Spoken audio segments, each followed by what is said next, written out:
So if it's handy when you have several cases, when you have more complicated cases, then it's convenient to use let cases.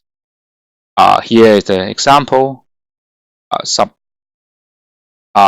let case, and then deem A as integer, and we have the example saying that let A is 1, 2, 3, and A is 1, so it will appear as I like this class. So this is rather simple, so that's why I'm not going to show you. So rather than that, we go to the example. So again, it's a marks is 70, 80, right? And here we have is same thing. We just write same idea here.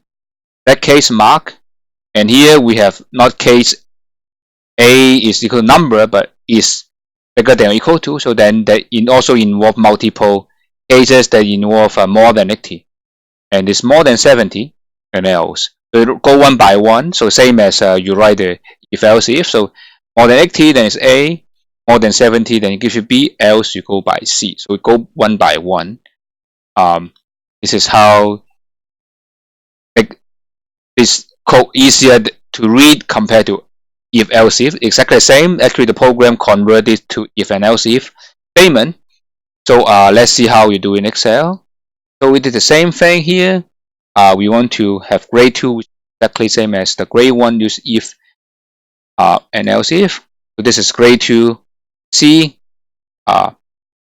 Select case mark more than less than. Do exactly the same thing. So let's go to this spreadsheet, and we do grade 2. Okay. Take the score, and you will see the result you have is exactly the same you would expect see when you have a function.